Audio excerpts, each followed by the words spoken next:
तत्वासूत्र ग्रंथ के पहले अध्याय के अंतिम सूत्र की चर्चा अपनी चल रही थी।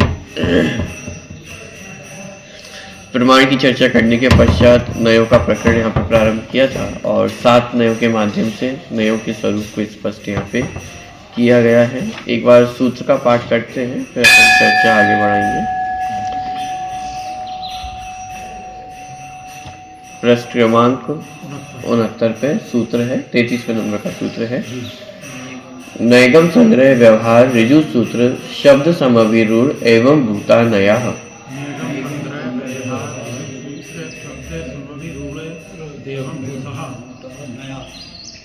ये 7 प्रकार के नय हैं। नैगम, संग्रह, व्यवहार, ऋजु सूत्र, शब्द, समअभिरूढ़ और एवं भूत। ये 7 प्रकार के नय हैं, जिनमें से 4 नयों की चर्चा तो अपनी विस्तार में हो चुकी थी। नैगम, संग्रह, व्यवहार और ऋजु सूत्र, इन 4 नयों की चर्चा अपनी हो चुकी है। अंतिम 3 नयों की चर्चा अपनी चल रही थी, शब्द, समअभिरूढ़ और एवं भूत नय।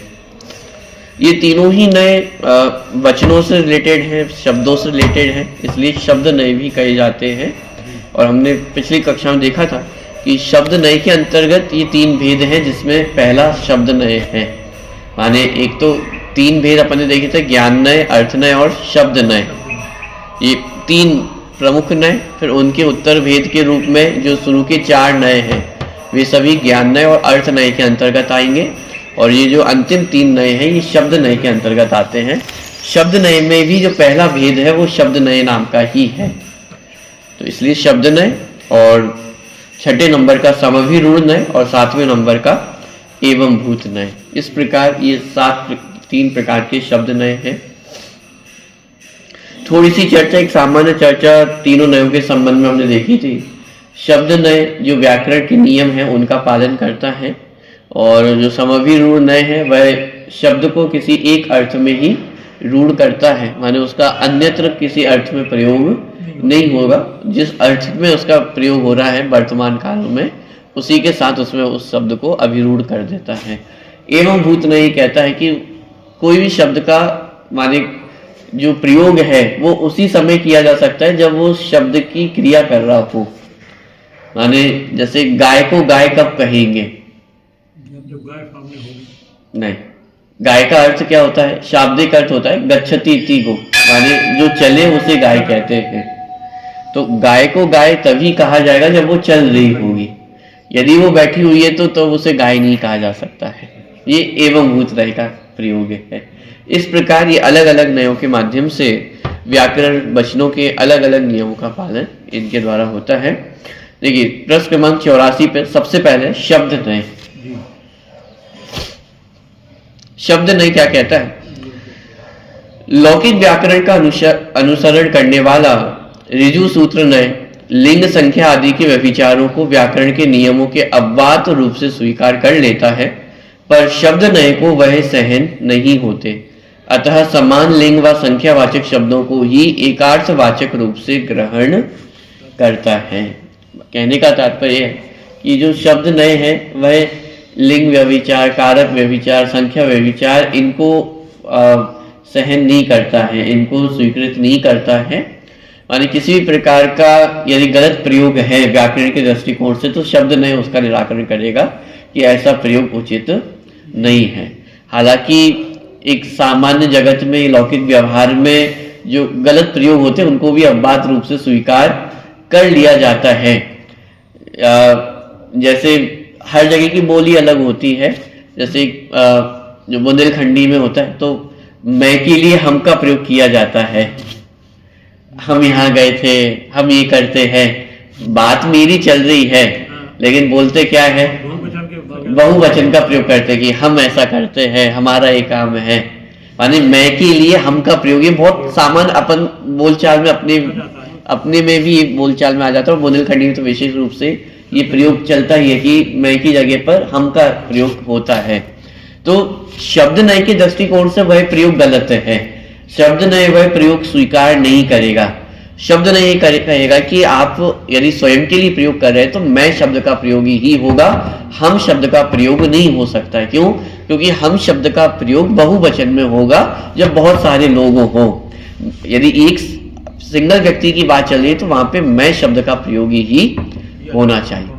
तो सामान्य लौकिक व्यवहार में भले ही हम अपवादों को भी स्वीकार कर लेते हैं, जैसे पिछली कक्षा में देखा था कि कोई महाराष्ट्रीय व्यक्ति हो अथवा और साउथ का कोई व्यक्ति हो तो उसकी हिंदी इतनी शुद्ध नहीं होती है, तो स्त्री माने लिंग व्यभिचार भी उसका देखा जाएगा, संख्या व्यभिचार भी उसका देखने में आता है, सारे व्यभिचार देखने में आते हैं, उसके बाद भी हम उसको स्वीकार कर लेते हैं। क्यों स्वीकार कर लेते हैं? क्योंकि हमें उसकी बात समझ में आ रही है, कम्युनिकेशन हो रहा है, वो जो कहना चाह रहा है वो हमें समझ में आ जाता है।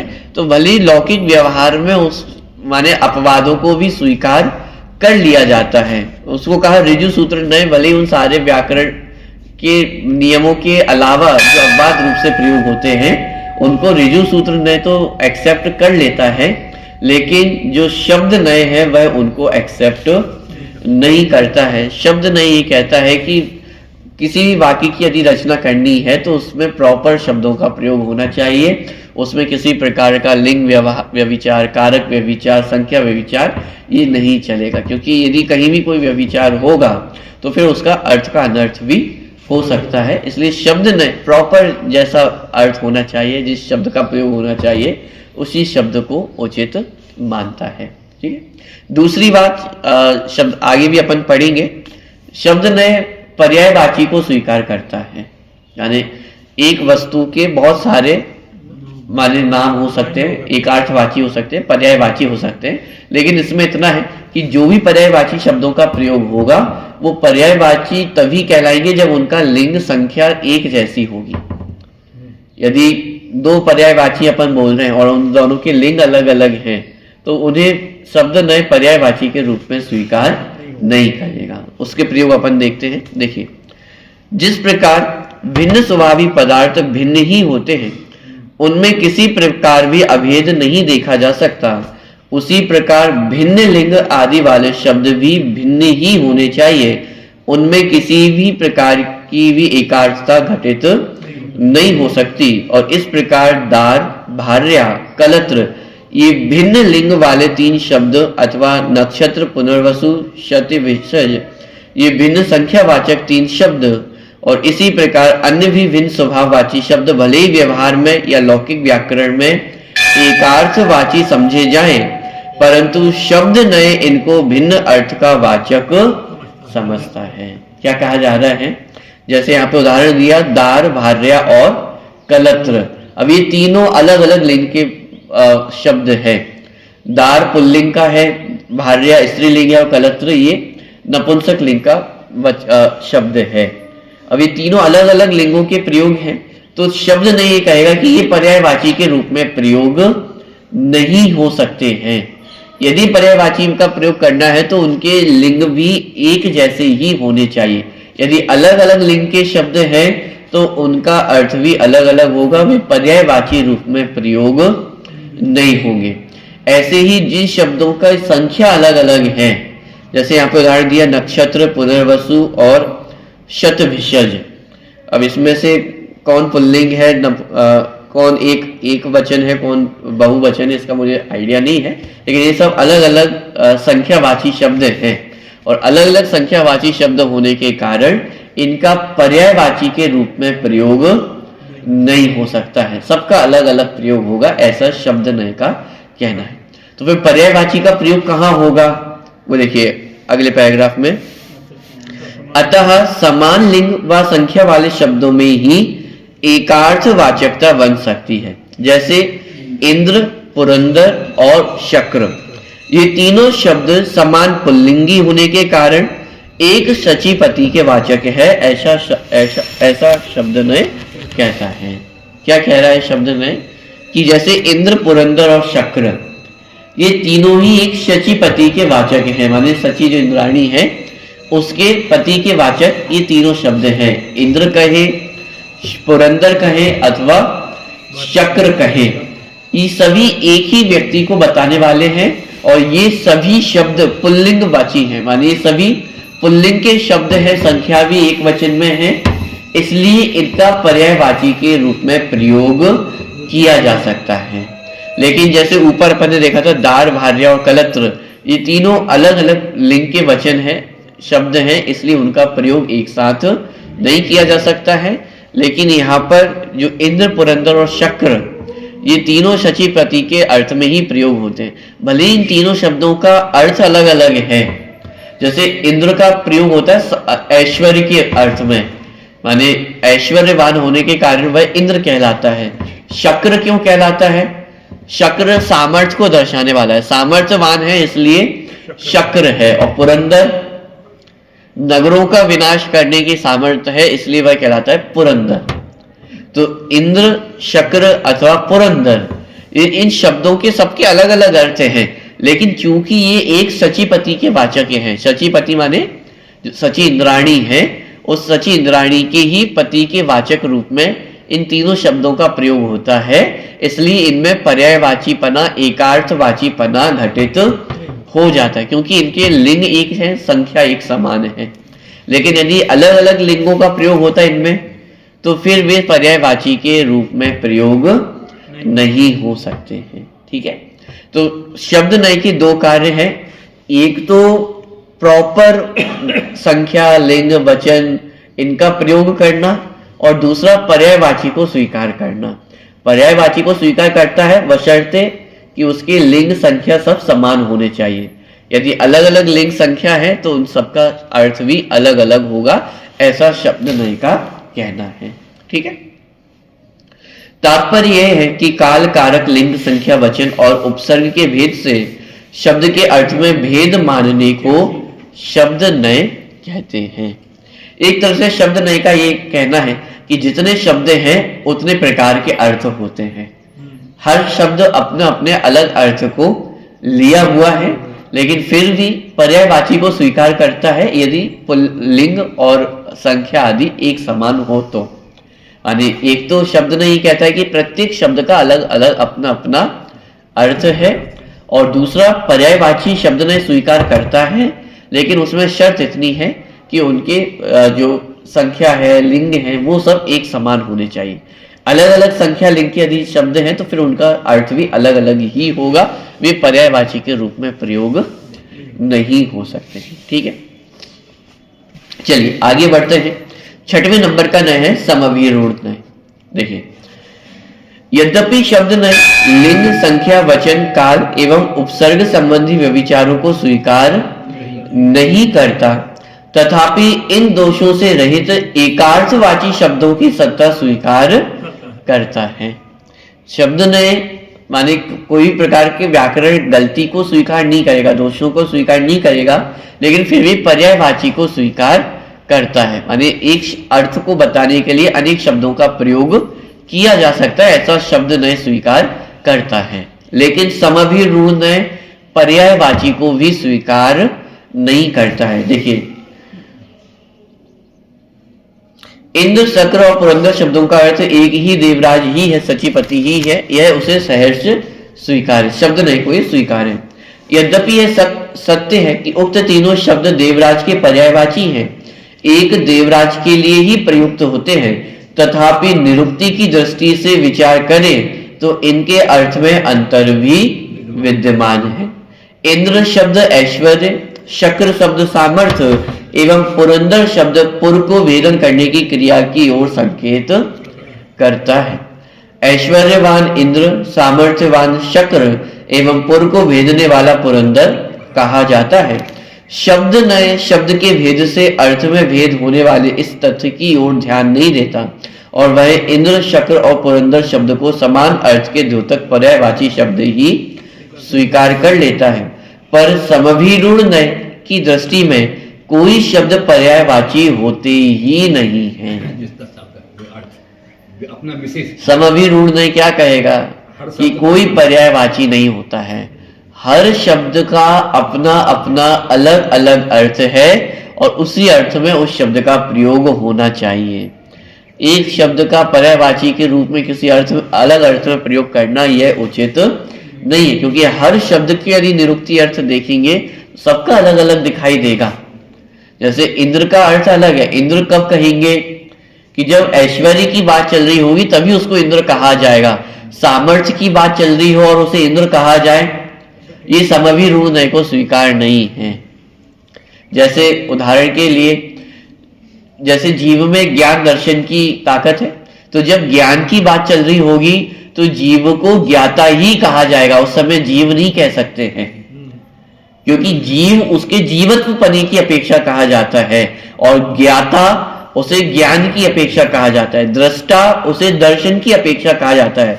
तो जब जानने की बात चल रही हो तो तब जीव को ज्ञाता ही कहा जाएगा, जीव नहीं कहा जाएगा।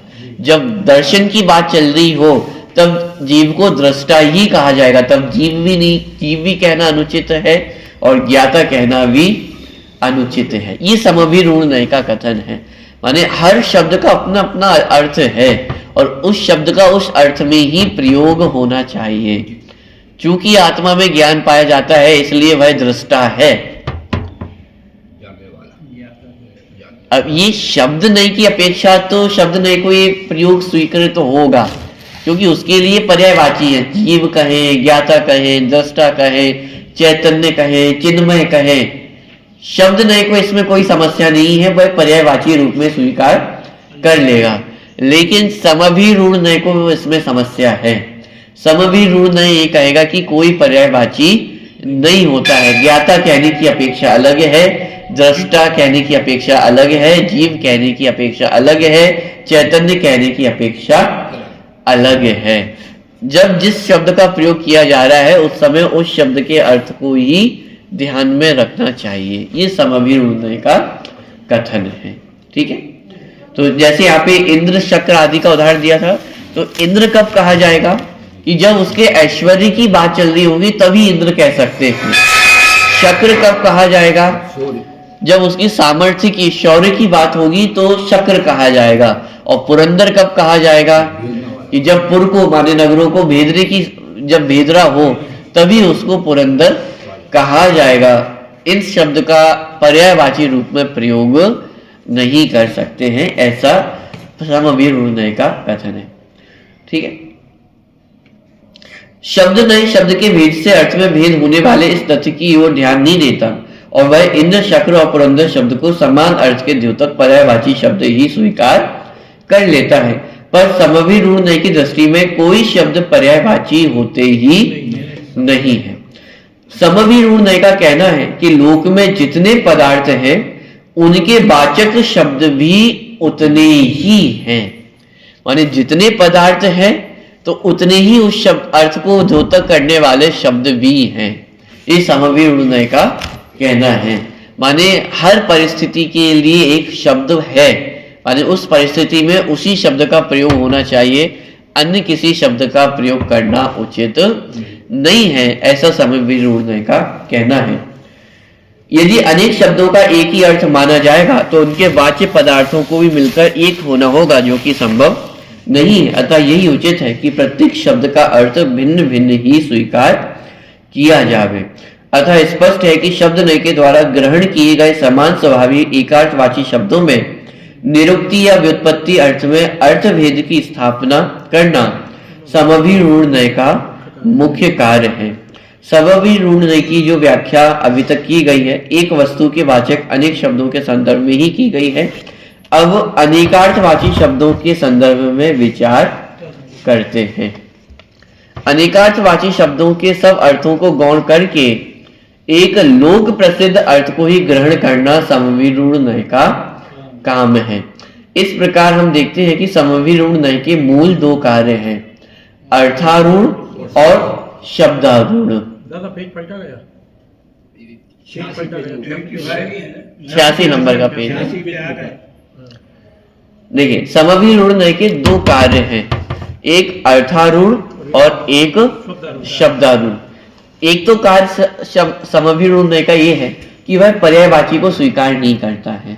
जितने लोक में अर्थ हैं उतने ही उनके द्योतक शब्द हैं, माने जितने पदार्थ हैं उनको कहने वाले उतने शब्द भी इस दुनिया में विद्यमान है, कोई किसी का पर्यायवाची नहीं होता है। ये एक तो समभिरूढ़ नय का एक कार्य। दूसरा कार्य समभिरूढ़ नय का ये है कि कोई अर्थ यदि किसी पर्टिकुलर अर्थ में यदि प्रयोग होने लगा है तो उसे उसमें ही अभिरूढ़ कर देता है।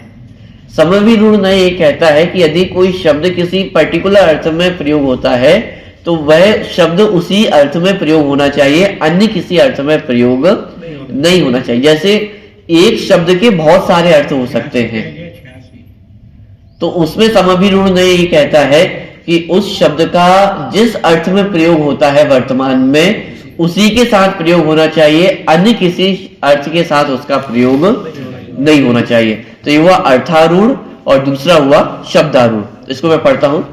समान स्वभावी एकार्थवाची शब्दों में व्युत्पत्ति के अनुसार अर्थ भेद की स्थापना करना अर्थारूढ़ है। माने अर्थ के साथ आरूढ़ कर दिया है। समभिरूढ़ ने क्या किया, अर्थ माने वस्तु, वस्तु के साथ एक शब्द का ही प्रयोग किया जा सकता है। जैसे माइक है, माइक को माइक ही कहा जाएगा। अब पर्यायवाची रूप में इसको और भी नाम रखे जा सकते हैं, पुस्तक के और भी नाम रखे जा सकते हैं। जैसे पानी है तो पानी को जल, नीर, ये सारे इसके पर्यायवाची हैं। समभिरूढ़ ने ये कहता है कि जिस समय हम जल कह रहे हैं तो उस समय उसे नीर नहीं कहा जा सकता है, जिस समय नीर कह रहे हैं उस समय पानी नहीं कहा जा सकता है।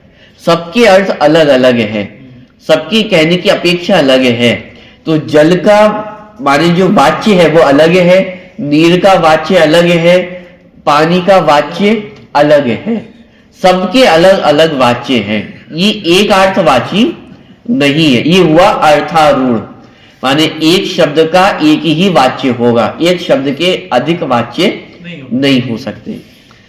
एक देवराज के वाचक शक्र, इंद्र और पुरंदर शब्दों के भिन्न भिन्न अर्थ स्वीकार करना इसका उदाहरण है। माने जिस समय हम शक्र कह रहे हैं तो उस समय उसे इंद्र नहीं कहा जा सकता है, जिस समय इंद्र कह रहे हैं तो उस समय पुरंदर नहीं कहा जा सकता है। सबके अलग अलग अर्थ है, ऐसा समभिरूढ़ ने कहता है। ये हुआ अर्थारूढ़, माने एक शब्द को एक अर्थ में ही आरूढ़ करना, ये अर्थारूढ़। दूसरा है शब्दारूढ़। अनेकार्थवाची शब्दों के एक लोक प्रसिद्ध अर्थ को स्वीकार कर अन्य अर्थों की उपेक्षा कर देना शब्दारूढ़ है।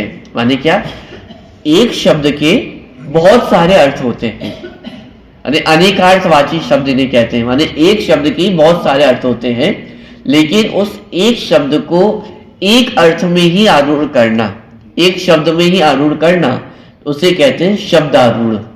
जैसे 11 अर्थों वाले गो शब्द का मात्र गाय के अर्थ में ही प्रयोग करना इसका उदाहरण है। क्या, जैसे गो शब्द है, अब गो शब्द के कितने अर्थ होते हैं? 11 अर्थ होते हैं, अलग अलग अर्थ हैं सबके। ऐसे ही संस्कृत में जब आप देखेंगे एक एक शब्द के बहुत अर्थ होते हैं, अलग अलग अर्थों में उनका प्रयोग होता है। जैसे एक नियम होता है संस्कृत में कि जितनी गमनार्थक धातुएं हैं वो ज्ञानार्थक अर्थ में भी प्रयोग होती हैं। माने गच्छति, तो गच्छति का एक अर्थ तो होता है चलना, जाना, और एक अर्थ होता है जानना। माने जितनी गमनार्थक धातुएं तो उनका अर्थ माने ज्ञानार्थक के अर्थ में भी प्रयोग होता है। तो एक बेसिक 2 अर्थ तो हो ही गए प्रत्येक शब्द के। जितनी गमनार्थक धातुएं तो उनके 2 अर्थ तो होंगे ही होंगे, एक चलने के अर्थ में, एक जानने के अर्थ में।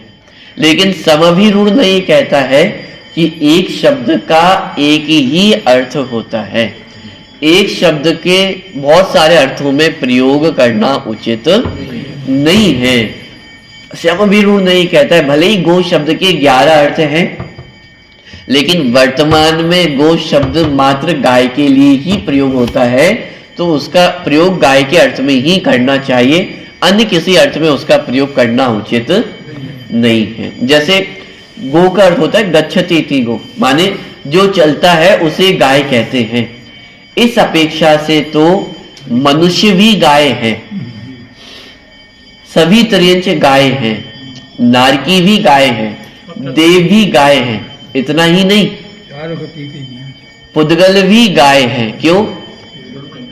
पुद्गल भी गमन कर सकते हैं ना, चलते हैं। पुस्तक एक स्थान से दूसरे स्थान पर जा सकती है।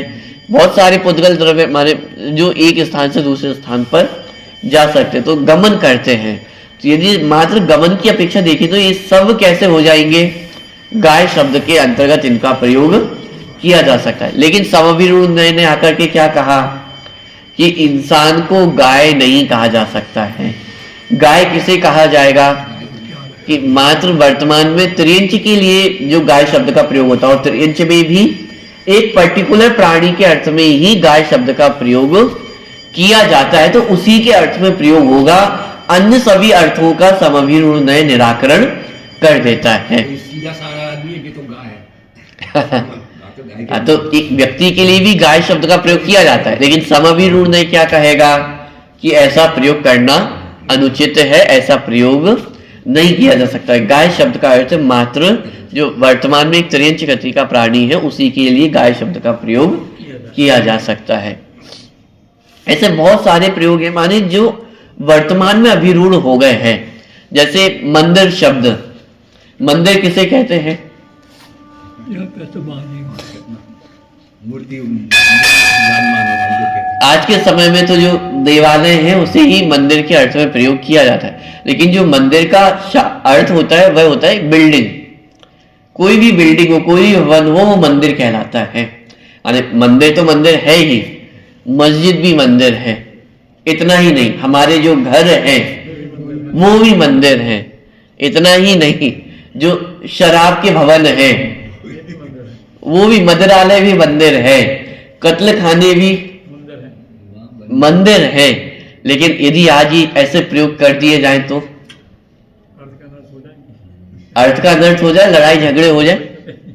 मस्जिद को मंदिर कह दें तो लड़ाई झगड़े नहीं होंगे, पागल कहेंगे। दिमाग फिर गया। अब शराब वाले को यदि मंदिर कहा जाए तो सब आपके बीच तलवार लेके खड़े हो जाएंगे, इसे मंदिर कह रहे हो। तो ये समभिरूढ़ नय का प्रयोग है। समभिरूढ़ नय कहता है भले ही एक मंदिर शब्द के बहुत सारे अर्थ हैं, लेकिन आज जिस अर्थ में मंदिर शब्द का प्रयोग किया जाता है उसी में उसको अभिरूढ़ कर दिया गया है। माने अब आप शराब वाले को मंदिर नहीं कह सकते हो, आप अन्य भवन को मंदिर नहीं कह सकते हो। मंदिर शब्द का वर्तमान में जिस अर्थ में प्रयोग होता है उसी अर्थ में उसका प्रयोग करना उचित है। अन्य अर्थ में यदि आप प्रयोग करोगे तो फिर उसका जो नुकसान है वो आपको उठाना पड़ेगा। तो समभिरूढ़ नय कहता है कि जो वर्तमान समय में जिस शब्द का जिस अर्थ में प्रयोग होता है उसका उसी अर्थ में प्रयोग करना चाहिए। ठीक है, जैसे 2-3 उदाहरण अपन ने देख लिए। एक पिछली क्लास में अपन ने उदाहरण देखा था गोष्ठी। गोष्ठी किसे कहते हैं? बैठ के कुछ 8-10-15 लोग, जो भी समूह। गोष्ठी का वास्तविक अर्थ ये होता है कि जो गाय होती हैं दोपहर के टाइम में जुगाली करने के लिए सब मिलकर के जो बैठती हैं उसे गोष्ठी कहा जाता है। माने गायों का जो एक जगह पर एकत्रित होना समूह है उसे गोष्ठी कहते हैं। लेकिन आज गोष्ठी किसे कहा जाता है? कि आज मनुष्य जब एक जगह पर एकत्रित होते हैं किसी विषय की चर्चा करने के लिए तो उसे गोष्ठी कहा जाता है। तो समभिरूढ़ नय कहता है कि वर्तमान में जिस शब्द का जिस अर्थ में प्रयोग होता है उसका उस अर्थ में प्रयोग करना अनुचित नहीं है। ये समभिरूढ़ नय का कहना है। आज गोष्ठी शब्द का अर्थ मनुष्यों के लिए ही प्रयोग होता है, गायों के लिए प्रयोग नहीं होता है। तो इस प्रकार का प्रयोग करना ये समभिरूढ़ नय का कार्य है। समभिरूढ़ नय कहता है कि वर्तमान समय में जिस शब्द का जिस अर्थ में प्रयोग होता है उसका उसी अर्थ में प्रयोग किया जाना चाहिए। जैसे बहुत सारे शब्द, जैसे जब तद्वार सूत्र ग्रंथ की अपन ने चर्चा प्रारंभ की थी तब अपन ने इस विषय को देखा था। लुच्चा शब्द है। अब आज के समय में तो ये एक गाली ही है, लेकिन भूतकाल में यदि जाकर के देखें तो लुच्चा शब्द भी बहुत पवित्र शब्द है। क्यों? क्योंकि मुनिराजों के अर्थ में प्रयोग होता था। क्योंकि मुनिराज हमारे केश लॉन्च करते हैं तो इसलिए उन्हें लुच्चा कहा जाता है। लेकिन यदि वर्तमान में यदि ऐसा प्रयोग किया जाए तो लड़ाई हो जाए कि मुनिराजों को आप ऐसा कह रहे हो तो ये लड़ाई झगड़े हो जाएंगे। समभिरूढ़ नय कहता है कि अब आग्रह मत रखो। भले भूतकाल में प्रयोग होते थे लेकिन वर्तमान में उस शब्द का अलग अर्थ में प्रयोग अभिरूढ़ हो गया है तो अब आपको वो शब्द प्रयोग करने की आवश्यकता नहीं है। इसे कहते हैं ना 1.5 अकल लगाना। इन्हीं सब शास्त्रों में तो लिखा है पहले ऐसा प्रयोग होता था। इस शास्त्रों में समभिरूढ़ नय भी है और समभिरूढ़ नय ये कहता है कि वर्तमान में उस शब्द का जिस अर्थ में प्रयोग होता है उसका उसी अर्थ में प्रयोग रहने तो व्यर्थ में लड़ाई झगड़े करने की आवश्यकता नहीं है। ऐसे ही बहुत सारे शब्द हैं। बुद्धू, तो बुद्धू शब्द तो बुद्धिमान को कहा जाता है, केवल ज्ञानी बुद्धू, लेकिन वर्तमान में मूर्ख आदमी को बुद्धू कहा जाता है। तो अब भले ही वर्तमान में अब बुद्धू शब्द का प्रयोग मूर्खता के अर्थ में होने लग गया है तो अब उसको बदलने की आवश्यकता नहीं है। ऐसे ही कुछ शब्द ऐसे जिनका अर्थ बिल्कुल बदल गया, जैसे असुर शब्द है। असुर किसे कहा जाता है? राक्षसों को, माने जो देव से विपरीत हो। लेकिन असुर का वास्तविक अर्थ तो देव के अर्थ में ही प्रयोग होता था। माने पहले जो असुर शब्द का प्रयोग था वह देवों के अर्थ में प्रयोग होता था, लेकिन वर्तमान में बिल्कुल विपरीत हो गया है। आज असुर किसे कहा जाता है? जो राक्षस आदि है उन्हें असुर कहा जाता है और देव सुर को कहा जाता है। लेकिन पहले असुर शब्द का अर्थ भी देव के अर्थ में ही प्रयोग होता था। तो वर्तमान में यदि कोई कहे कि आप तो बड़े असुर है तो आप बुरा मान जाएंगे, तो फिर सामने वाला कहे नहीं, असुर शब्द का अर्थ तो देव होता है, हम तो आपको देव कह रहे हैं। लेकिन समभिरूढ़ ने ये कहता है कि वर्तमान में उस शब्द का जो प्रयोग है, जो अर्थ है, उसी अर्थ में उस शब्द का प्रयोग होता है। इसलिए समभिरूढ़ ने कहता है कि जो शब्द जिस अर्थ में अभिरूढ़ हो गया है उसका उस रूप में ही प्रयोग करना चाहिए। इससे हमें ये भी समझ में आता है कि भले आज हम जिस शब्द को जिस अर्थ में प्रयोग कर रहे हैं, भविष्य में उसका अर्थ बदल सकता है। बदल क्या सकता है? बिल्कुल विपरीत अर्थ में भी प्रयोग हो सकता है।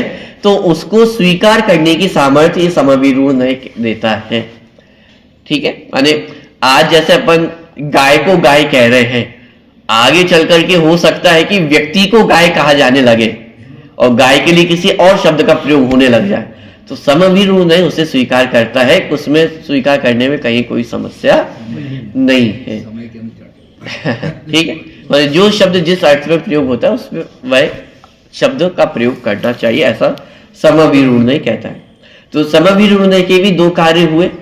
एक तो पर्यायवाची को स्वीकार नहीं करता है और दूसरा जिस शब्द का जिस अर्थ में प्रयोग हो रहा है वर्तमान काल में उसका उसी अर्थ के साथ उस शब्द का प्रयोग होना चाहिए। अन्य शब्द के माने अन्य अर्थों के साथ उस शब्द का प्रयोग नहीं होता है। तो इस प्रकार दो कार्य हुए, अर्थारूढ़ और शब्दारूढ़। माने समभिरूढ़ ने एक तो अर्थारूढ़ करता है, माने एक अर्थ के वाचक एक शब्द ही हो सकता है, ये अर्थारूढ़ हुआ।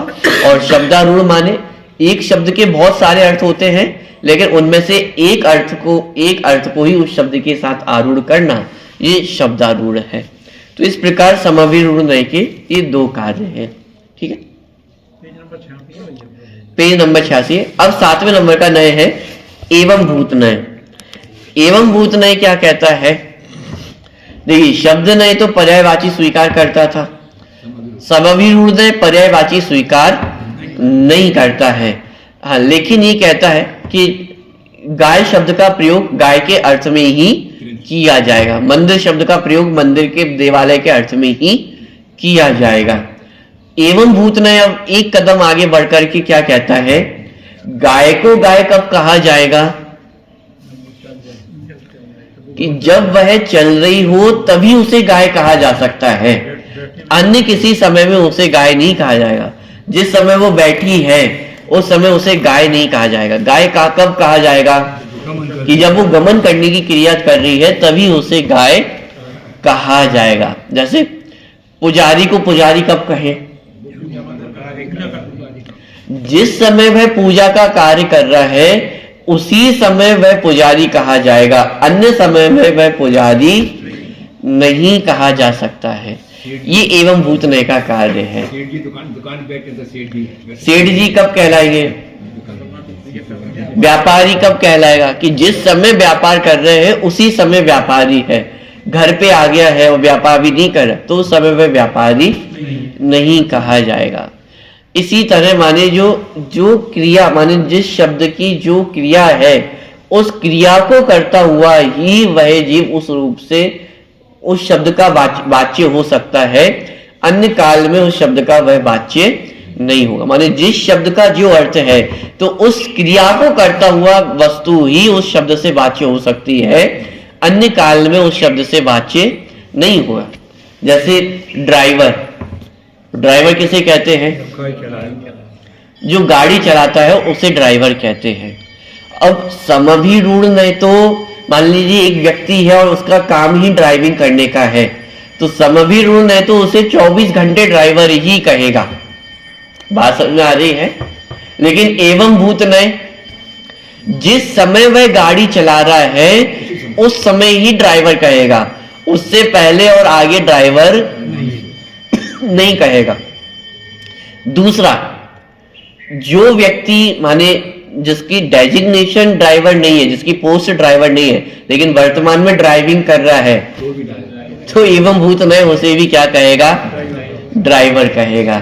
जैसे हंसी मजाक में ऐसा बहुत बार होता है, मान लीजिए आप कहीं फैमिली के साथ कहीं जा रहे हैं और अलग से कोई ड्राइवर नहीं रखा है, आप स्वयं ड्राइव करके जा रहे हैं, तो हंसी मजाक में उस व्यक्ति को ड्राइवर कहा जाता है कि अरे ड्राइवर साहब आ गए, अरे ड्राइवर यहाँ ले लेना। तो एक मजाक के अर्थ में, एक हास्य विनोद के अर्थ में उसे भी ड्राइवर कहा जाता है। तो वो ड्राइवर कहना उपयुक्त क्यों है? क्योंकि एवं भूत ने ये कहता है कि जिस समय जो क्रिया कर रहे हैं उस समय उसी अर्थ का वाचक शब्द का प्रयोग किया जाएगा। ड्राइविंग कर रहे हैं तो ड्राइवर कहलाएगा। इसी तरह भोजन बनाने के समय बावर्ची कहा जाएगा, जिस समय भोजन कर रहे हैं तो उस समय ही वह भोक्ता कहलाएगा, पूजन करते समय ही वह पुजारी कहलाएगा। तो जिस समय जो कार्य किया जा रहा है उस अर्थ का वाचक शब्द का प्रयोग ही उस समय किया जाएगा और उस शब्द का प्रयोग अन्य समयों में नहीं किया जाएगा। बात समझ में आ रही है? अब इसकी उपयोगिता क्या है? इसकी उपयोगिता यह है कि जैसे मान लीजिए कोई व्यक्ति ड्राइवर है, अब कोई व्यक्ति उस ड्राइवर को ड्राइवर ही माने और उसको एक मनुष्यता की दृष्टि से ना देखे, तो एवं भूत ने आकर के ये कहेगा कि ड्राइवर तो जिस समय ड्राइविंग कर रहा है उसी समय ड्राइवर है, बाकी समय में वह मनुष्य भी है, किसी का पिता भी है, किसी का पुत्र भी है। माने कोई नौकर है तो नौकर कब तक है कि जितने समय के लिए आपकी नौकरी कर रहा है उतने समय के लिए ही नौकर है, उसके आगे पीछे वह और कुछ भी है, किसी का पति है, किसी का पुत्र है, किसी का पिता है, एक मनुष्य है, अन्य भी जिम्मेदारियां उसके ऊपर है ना। तो जो दुर्व्यवहार की संभावना थी उसको दूर करने वाला एवं भूतनय है। एवं भूतनय ये ज्ञान कराता है कि जिस समय वो क्रिया हो रही है उस समय ही उस शब्द का वाचक उस प्रयोग किया जा सकता है। माने जो क्रिया चल रही है उसी क्रिया के वाचक शब्दों का प्रयोग करना उचित है, अन्य शब्दों का प्रयोग करना उचित नहीं है। ये एवं भूतनय है। माने ये बहुत सूक्ष्म नय है क्योंकि इसे वर्तमान समय की क्रिया को देख रहा है। वर्तमान समय में आप जो कर रहे हैं उस एवं भूतनय आपको उस रूप ही कहेगा। यदि वर्तमान समय में हम ज्ञाता है तो एवं भूतनय हमें ज्ञाता कहेगा, और वर्तमान समय में हम लड़ रहे हैं तो एवं भूतनय क्या कहेगा? एवं भूतनय आपको जीव नहीं कहेगा, एवं भूतनय आपको मनुष्य नहीं कहेगा। एवं भूतनय क्या कहेगा? ये लड़ाकू है। जिस समय क्रोध कर रहे हैं तो एवं भूतनय क्या कहेगा? क्रोधी है। पॉइंट पकड़ में आ रहा है? जिस समय जो क्रिया हो रही है एवं भूतनय उस रूप ही कथन करेगा। यदि आप मनुष्यता दिखा रहे हैं तो मनुष्य कहेगा, और यदि पशुवत व्यवहार कर रहे हैं तो एवं भूतनय आपको पशु कहेगा। पॉइंट पकड़ में आ रहा है? जिस समय जो क्रिया हो रही है एवं भूतनय उस क्रिया के अनुसार ही वस्तु का कथन करता है। देखिए इसको पढ़ते हैं। व्याकरण संगत अपवादों को भी अस्वीकार कर शब्द नयने एवं एकार्थवाची शब्दों की व्युत्पत्ति के अनुसार भिन्न भिन्न अर्थ स्वीकार कर समभिरूढ़ नयने प्रतिपादन शैली एवं भाषा को बहुत कुछ सुगठित कर दिया था। तथापि एवं भूतनय का कहना है कि गच्छति इति गोः इस निरुक्ति के अनुसार गमन करती हुई गाय को ही गो कहा जा सकता है, बैठी हुई गाय को नहीं। यद्यपि समभिरूढ़ नय भी शब्द नय के समान एकार्थवाची अनेक शब्दों की सत्ता स्वीकार नहीं करता। उसका स्पष्ट मत है कि जितने शब्द हैं उनके वाच्य पृथक पृथक उतने ही होने चाहिए। तथापि वह यह स्वीकार कर लेता है कि विशिष्ट अर्थ वाले विशिष्ट शब्द जिस व्यक्ति या वस्तु के वाचक हैं वे उस व्यक्ति या वस्तु के वाचक मात्र उस क्रिया को करते समय ही नहीं अपितु आगे पीछे भी उन्हें उन नामों से अभिहित किया जा सकता है, पर एवं भूत नय को यह स्वीकार नहीं है। एवं भूत नय का तो स्पष्ट कहना है कि जो पदार्थ जिस समय जो क्रिया कर रहा हो उसे उस समय उसी नाम से पुकारा जाए। देवराज को इंधन क्रिया करते समय ही इंद्र कहा जा सकता है, पुर का धारण करते समय नहीं। दूसरी बात यह है कि जिस ज्ञान से आत्मा परिणत हो उस रूप से उसका निश्चय कराने वाला नय एवं भूत नय है। जैसे इंद्र रूप ज्ञान से परिणत आत्मा इंद्र है और अग्नि रूप ज्ञान से परिणत आत्मा अग्नि है। अभी क्या कह रहे हैं, एक बड़ा रोचक प्रयोग एवं भूत नय का है, माने आत्मा को घट कहा जा सकता है या नहीं कहा जा सकता है। आत्मा को घट कहना, पट कहना, ये संभव है या नहीं है? किसी तरह से किसी रूप में किसी दशा में नहीं। एवं भूत नय कहता है कि ये संभव है। क्यों? क्योंकि जिस समय वर्तमान ज्ञान की पर्याय जिस अर्थ को जान रही है तो उस ज्ञान की पर्याय का वही नाम होगा। कहने का तात्पर्य जिस समय ज्ञान की पर्याय घट को जान रही है तो उस ज्ञान की पर्याय का नाम क्या होगा? घट होगा। और इस अपेक्षा से आत्मा को भी घट कहा जा सकता है। जिस समय ज्ञान की पर्याय पट को जान रही है उस समय उस ज्ञान की पर्याय का नाम भी क्या होगा? पट होगा। जैसे यहाँ पे लिखा, जैसे इंद्र रूप ज्ञान से परिणत आत्मा इंद्र है और अग्नि रूप ज्ञान से परिणत आत्मा अग्नि है। माने ज्ञान जिस रूप से परिणत हो रहा है, जिस रूप से परिणत हो रहा है मतलब अग्नि को जानने रूप से परिणत हो रहा है, तो उस ज्ञान का नाम क्या है? अग्नि है। यदि घट को जान रहा है तो उस ज्ञान का नाम क्या है? घट है। और ज्ञान माने आत्मा, तो इस अपेक्षा से आत्मा को घट, अग्नि माने जिस वस्तु को जान रहा है उस रूप वस्तु को, आत्मा को कहा जा सकता है। एवं भूत नय का प्रयोग है। पॉइंट पकड़ में आ रहा है? और ऐसे प्रयोग आपको जिनवाणी में पढ़ने को मिल सकते हैं, तो इसलिए वहां पे कंफ्यूज नहीं होना, उस पे यहाँ पे अपेक्षा समझना कि चूंकि वर्तमान ज्ञान की पर्याय जो क्रिया कर रही है उसका वाचक शब्द भी वही होगा। अग्नि को जानने का कार्य कर रहा है तो वह ज्ञान क्या है? अग्नि है। घट को जानने का कार्य कर रहा है तो वह ज्ञान क्या है? घट है। इस तरह के प्रयोग ही एवं भूत नय के प्रयोग हैं। उक्त कथन में सर्वाधिक ध्यान देने योग्य बात यह है कि जिस समय जो आत्मा जिस पदार्थ को जान रहा हो उस समय वह आत्मा वही है, अर्थात उस समय उसी नाम से पुकारा जाना चाहिए। अग्नि को जानने में संलग्न आत्मा अग्नि ही है, यह अभिप्राय है एवं भूत नय का। जो जिस समय जिस पदार्थ का ज्ञान कर रहा हो उस समय उस व्यक्ति विशेष को उस पदार्थ के नाम से ही पुकारना चाहिए। जैसे कि गाय को देखने में उपयुक्त व्यक्ति उस समय गाय शब्द का वाच्य है, मनुष्य या जीव शब्द का नहीं, कारण कि व्यक्ति तो ज्ञान स्वरूप है और ज्ञान का संज्ञाकरण ज्ञेय के बिना किया नहीं जा सकता। एवं भूत की एकत्व दृष्टि में घट व ज्ञान अथवा ज्ञान व ज्ञानधारी जीव ऐसा द्वैत कहाँ है? अतः घट आदि ज्ञेय ही ज्ञान है और वह ज्ञान ही वह व्यक्ति है, अतः घट रूप ही वह व्यक्ति है। अतः व्यक्ति विशेष को घट या गाय कहना उस समय युक्त है। इस प्रकार हम देखते हैं कि ये तीनों ही नए भाषा के प्रयोगों को आवश्यकता अनुसार सुसंगत रूप प्रदान करने वाले और उत्तरोत्तर सूक्ष्म विषय वाले हैं।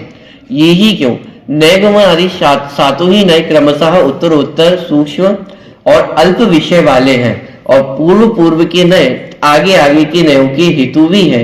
इन सातों नयों को उक्त क्रम में रखने का कारण भी यही है, जैसा कि कहा गया है।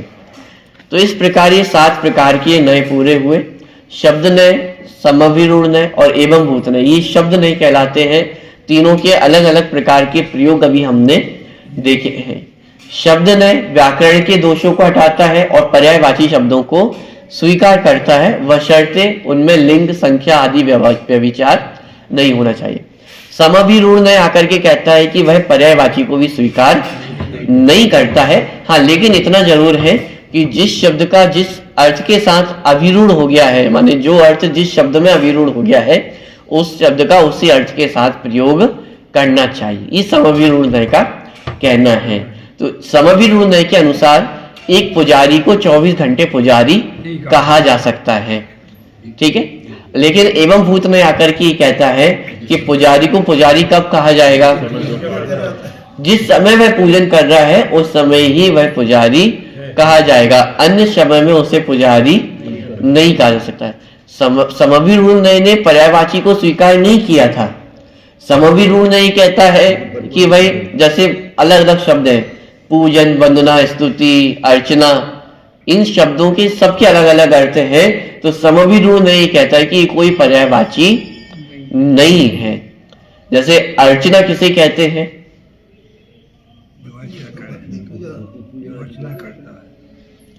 अर्चना का अर्थ होता है अर्चन करना। अर्चन करना माने जैसे द्रव्य अपन समर्पित करते हैं, तो द्रव्य को समर्पित करना उसका नाम है अर्चना। पूजन का अर्थ क्या है? गुणानुवाद करना, किसी की प्रशंसा करना, उसे पूजन कहते हैं। वंदना किसे कहते हैं? जो शारीरिक क्रिया है वंदन, नमस्कार करने की, झुकने की, इसका नाम है वंदना। ऐसी ही पूजा, भक्ति, वंदना, स्तुति, प्रत्येक शब्द के अलग अलग अर्थ होते हैं। तो समाभिरूढ़ नय कहता है कि ये कोई भी पर्यायवाची नहीं है, सबके अलग अलग प्रयोग ही होंगे। लेकिन समाभिरूढ़ नय इतना जरूर माने एक्सेप्ट करता है कि जिस माने कोई पूजा कर रहा है तो उसे पुजारी कहना, ये 24 घंटे उसे आप पुजारी कह सकते हो। कोई व्यक्ति जीवत्व के साथ है, माने कोई वस्तु जीवत्व के साथ है, तो उसे 24/7 जीव कहा जा सकता है। लेकिन एवं भूत नय आकर के इस बात को बदल देता है। एवं भूत नय कहता है कि जिस समय वस्तु जो क्रिया कर रही है उसको उसी नाम से कहा जाना चाहिए। गाय को गाय कब कहा जाएगा? जिस समय वह चल रही हो तभी उसे गाय कह सकते हैं। इंद्र को इंद्र कब कहा जाएगा? जब उसके ऐश्वर्य की बात चल रही है तभी उसे इंद्र कहा जा सकता है। ये एवं भूत नय का कथन है। ज्ञाता कब कहा जाएगा? जब जानने की क्रिया चल रही है तभी उसे ज्ञाता कहा जा सकता है। और एवं भूत नय में तो इतनी सूचना से कथन किया कि आत्मा वर्तमान में जिस वस्तु को जान रही है तो आत्मा का वही नाम रखा जाएगा। अग्नि को जानता हुआ ज्ञान से परिणत आत्मा अग्नि है, पानी को जानता हुआ आत्मा पानी है। माने जिस ज्ञान से परिणत आत्मा है उस ज्ञेय का नाम ही उस आत्मा के ऊपर रखा जाता है। तो ये सब एवं भूत नय के प्रयोग है, ठीक है। दूसरी बात, इन नयों का इसी क्रम में क्यों इनको प्रयोग किया गया है? मतलब बड़े से सूक्ष्म द्वारा, ये उसका कारण है कि उत्तरोत्तर ये जो नय है वे सूक्ष्म होते गए हैं। माने नयगम नय की अपेक्षा संग्रह नय सूक्ष्म है, संग्रह नय की अपेक्षा व्यवहार नय और सूक्ष्म है, व्यवहार नय की अपेक्षा ऋजु सूत्र नय और सूक्ष्म है। ऐसे उत्तरोत्तर करते हुए जो एवं भूत नय है वह सबसे सूक्ष्म नय है, इसलिए इन नयों का इस क्रम में प्रयोग किया गया है। दूसरा कारण ये भी है कि उत्तरोत्तर नय एक दूसरे के कारण है। माने संग्रह नय का कारण नयगम नय है, संग्रह नय व्यवहार नय का कारण है, व्यवहार नय ऋजु सूत्र नय का कारण है, ऋजु सूत्र नय शब्द नय का कारण है, शब्द नय समाभिरूढ़ नय का कारण है, और समाभिरूढ़ नय एवं भूत नय का कारण है। उत्तरोत्तर जो पहला नय है वह आगे नय का कारण है, इसलिए यहाँ पे इस क्रम का प्रयोग किया गया है। तो ये जो क्रम का प्रयोग यहाँ पे किया गया उसके दो कारण दिए, एक तो सभी नय उत्तरोत्तर सूक्ष्म होते गए हैं, दूसरा जो पहला नय है वह आगामी नय का कारण है, इसलिए इस प्रकार के क्रम का प्रयोग यहाँ पर किया गया है। इन सातों ही नयों का प्रयोग एक धवला में बहुत सुंदर रीति से किया गया कि जैसे एक नारकी शब्द का प्रयोग है, तो वर्तमान में कोई मनुष्य है लेकिन वह बुरे जीवों की संगति वर्तमान में कर रहा है, अथवा उसके लक्षण ऐसे दिखाई दे रहे हैं कि गलत गलत कार्य करता है, 5 पाप कर रहा है, हिंसक व्यक्तियों की संगति कर रहा है, सप्त व्यसनी व्यक्तियों की संगति कर रहा है, तो वर्तमान में तो वह मनुष्य है, लेकिन उसे वर्तमान में नारकी कहना, ये नैगम नय का प्रयोग है। ठीक है। संग्रह नय का प्रयोग कैसा किया कि अब चूंकि वह हिंसक लोगों की संगति कर रहा है, गलत कार्य कर रहा है, तो वह सामग्री भी कैसी इकट्ठी करेगा, उन्हीं के अनुसार सामग्रियों को इकट्ठा करेगा, माने वह संग्रह भी उन्हीं चीजों का करेगा। तो ये संग्रह नय की अपेक्षा वह व्यक्ति कैसा है, नारकी है। व्यवहार नय की अपेक्षा से, अब मान लीजिए किसी का शिकार करने जा रहा है, तो जितनी संग्रहित वस्तु है उनमें से कोई वस्तु को चुनेगा कि मैं शिकार करने के लिए कौन सा हथियार उपयुक्त है। तो ये व्यवहार नय का प्रयोग इस प्रकार से किया। ऐसे ही शब्द नय माने ऋजु सूत्र नय, उसे नारकी कब कहा जाएगा, तो ऋजु सूत्र नय कहेगा कि जिस समय उसने वर्तमान में वो जो कार्य है माने हिंसा करने का कार्य कर रहा है, कि उसी समय वह हिंसक कहा जाएगा। तो ये ऋजु सूत्र नय माने वर्तमान समय में वो हिंसा करने के लिए जा रहा है, तो ही वह ऋजु सूत्र नय के अनुसार जिस समय वह हिंसा का कार्य कर रहा है तो ही उसे नारकी कहा जाएगा, अन्य समय में उसे नारकी नहीं कहा जा सकता है। शब्द नय आकर के क्या कहेगा, शब्द नय और सूक्ष्म हो गया। शब्द नय कहेगा कि जिस समय उसने अपनी नरक आयु का बंधन कर लिया है, नरक कर्म का बंधन कर लिया है, तभी उसे नारकी कहना उपयुक्त है। समभिरूढ़ नय भी वैसा ही है कि जिस समय वह माने हिंसा कर रहा है, माने किसी को मार रहा है, पाप आदि क्रियाएं कर रहा है, तो उसी समय उसे नारकी कहा जा सकता है, अन्य समय में उसे नारकी नहीं कहेगा। एवं भूत नय क्या कहेगा, एवं भूत नय कहेगा कि जिस समय वो नरक गति में पैदा हो गया है और दुखों का वेदन कर रहा है, उसी समय उसे नारकी कहा जा सकता है, अन्य समय में उसे नारकी नहीं कहा जाएगा। माने इस प्रकार के प्रयोग जिनवाणी में ये सातों नयों के हमें देखने को मिलते हैं। कोई शंका कर सकते कि ये सात नयों की आवश्यकता क्या है, माने सात नयों को हम क्यों पढ़े। उसका कारण ये है कि सात नए जिनवाणी की जो टर्मिनोलॉजी है उसको स्पष्ट करते हैं। जैसे कोई व्यक्ति इंजीनियरिंग कर रहा हो, तो इंजीनियरिंग करने के लिए वह 4 साल तक 3 साल तक पूरा अध्ययन करता है, तो उसमें बहुत सारी जो उसकी टर्मिनोलॉजी है इंजीनियरिंग की, वो सब कुछ पढ़ता है।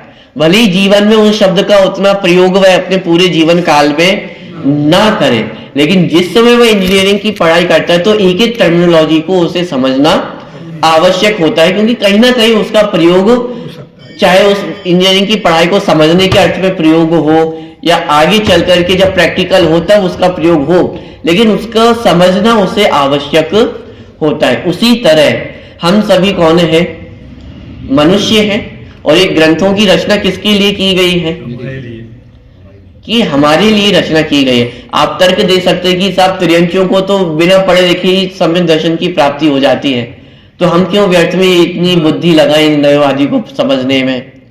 तो उसका कारण ये है कि ग्रंथों की रचना मनुष्यों के लिए की गई है, और वर्तमान में हमारी परिस्थिति ऐसी है कि हम इन वस्तुओं को समझ सकते हैं, पढ़ सकते हैं, तो इसलिए इन सबको पढ़ना समझना आवश्यक है।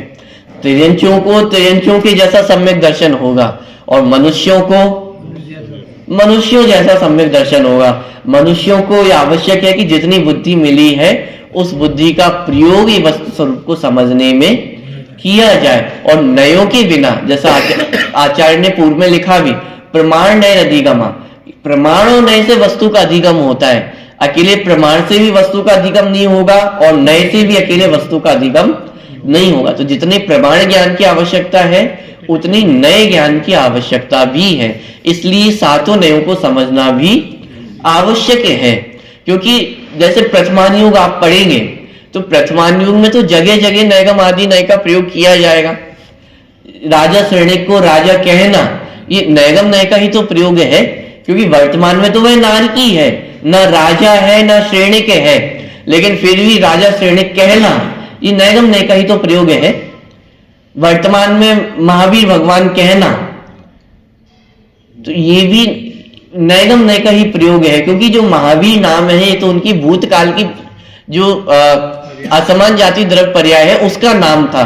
वर्तमान में वो महावीर नहीं, वर्तमान में तो वो एक जीव तत्व ही है, लेकिन फिर भी उन्हें वर्तमान में महावीर भगवान कहना, तो ये सब नैगम नय आदि के ही प्रयोग हैं।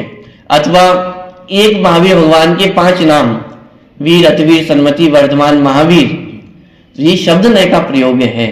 शब्द नय की अपेक्षा इन सब शब्दों का प्रयोग करके हम महावीर भगवान को ही एक वाच्य रूप में समझते हैं। तो ये सारे प्रयोग हमें जितवाणी में पढ़ने को मिलेंगे। और जीव के संदर्भ में भी देखें, 7 तत्वों के संदर्भ में भी देखें, तो अलग अलग समय में हमें अलग अलग प्रकार के प्रयोग देखने को मिलेंगे। जैसे एवं भूत नय का प्रयोग कि जीव जिस समय जान रहा है तो उस समय वह ज्ञाता ही है, साफ संसारी है कि नहीं है। तो एवं भूत नय कहेगा कि जिस समय जान रहा है उस समय वह ज्ञाता ही है, ना क्रोधी है, ना मानी है, ना लोभी है, क्या है? ज्ञाता ही है। माने इस तरह के प्रयोग जिनवाणी में हमें देखने को मिलते हैं। इसलिए 7 नयों को पढ़ना समझना आवश्यक है, और जितनी बुद्धि है उतना समझना आवश्यक है। दूसरी बात ये भी है कि अब जिसकी बुद्धि सामर्थ्य इतनी नहीं है समझने की, तो उन्हें ये बात नहीं पढ़ाई जाएगी। माने उनको एक सामान्य फिर चर्चा होगी कि भाई आत्मा है, एक द्रव दूसरे द्रव का करता नहीं है, अपने आप को ज्ञाता दृष्टा अनुभव करो, इतने में आपका कार्य हो जाएगा। लेकिन जिसकी बुद्धि है, जिसकी सामर्थ्य है, तो उसको ये बातें भी समझाई जाएगी, क्योंकि मुख्य बात यह कि प्रमाद से बचना है। तो जिसकी जितनी सामर्थ्य है उसके अनुसार उसको उसका ज्ञान कराया जाता है। अब चूंकि हमने तत्वा सूत्र ग्रंथ का अध्ययन करने की प्रतिज्ञा ली है, तो वे तत्वा सूत्र ग्रंथ का जब हम अध्ययन कर रहे हैं तो उसमें ये विषय भी सहज ही हमें प्राप्त होगा, तो उसका अध्ययन भी हम करेंगे और करेंगे ही। तो इसलिए ये 7 नयों की चर्चा अपन ने यहाँ पे की है, क्योंकि जिनवाणी को समझने में 7 नयों का बहुत महत्वपूर्ण योगदान है। यदि इन 7 नयों को नहीं समझेंगे तो जिनवाणी को समझना भी संभव नहीं होगा। इसलिए इन 7 नयों को पढ़ना भी आवश्यक है। तो इस प्रकार ये जो अपना पहला अध्याय है वो यहाँ पे पूर्ण हो रहा है। यदि पहले अध्याय के संदर्भ में कोई भी आपको प्रश्न हो तो वो अगली कक्षा में आप पूछ सकते हैं, और नहीं तो फिर अपन जो दूसरा अध्याय है वो अगले सत्र से अपन प्रारंभ करेंगे। तो एक बार आप पुनः पूरा रिवीजन करके आए अगले हफ्ता तक, और कोई भी यदि शंका हो, कोई भी प्रश्न हो पूरे पहले अध्याय में से, तो उस पर अपन विचार विमर्श कर सकते हैं, और फिर अपन ये दूसरा जो अध्याय है उसको अपन प्रारंभ करेंगे।